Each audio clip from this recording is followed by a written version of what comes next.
আসসালামু আলাইকুম ভিউয়ার্স। বাংলা সাহিত্যের যে বিষয়গুলো নিয়ে আমরা কনফিউজ হয়ে যাই, আজকে আমরা সেই বিষয়ে আলোচনা করব।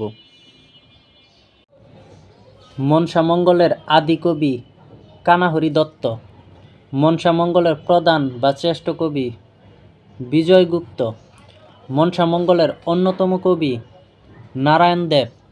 মনসামঙ্গলের জনপ্রিয় কবি ক্ষেপানন্দ। মধ্যযুগের আদি নিদর্শন শ্রীকৃষ্ণ কীর্তন। মধ্যযুগের শ্রেষ্ঠ নিদর্শন বৈষ্ণব পদাবলী। মধ্যযুগের অন্যতম নিদর্শন মঙ্গল কাব্য। আধুনিক বাংলা সাহিত্যের প্রথম বিদ্রোহী কবি মাইকেল মধুসূদন দত্ত। বাংলা সাহিত্যের বিদ্রোহী কবি কাজী নজরুল ইসলাম।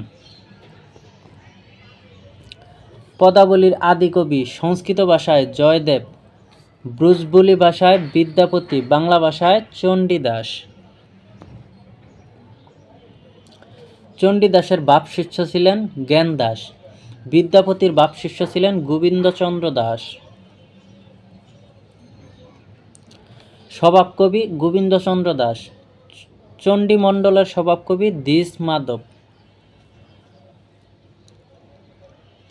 প্রথম নাগরিক কবি ভারতচন্দ্র রায় গুণাকার। নাগরিক কবি শামসুর রহমান। আধুনিক যুগের নাগরিক কবি সমর সেন। মনসা বিজয় বিপ্রতাপ বিপ্রদাস পিপিলাই। রসুল বিজয় জৈনুদ্দিন। শ্রীকৃষ্ণ বিজয় মালাধর বসু। মানব জীবনের সাথে নদীর তুলনা করেছেন রবীন্দ্রনাথ ঠাকুর। বৃক্ষের সাথে তুলনা করেছেন মোতাহের হোসেন চৌধুরী।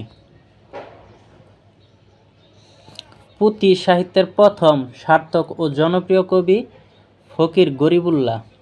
পুঁথি সাহিত্যের অন্যতম প্রাচীনতম কবি সৈয়দ হামজা।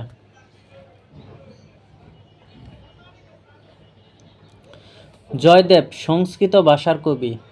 জ্ঞানদাস, চণ্ডীদাস, মুকুন্দ রাম এরা বাংলা ভাষার কবি।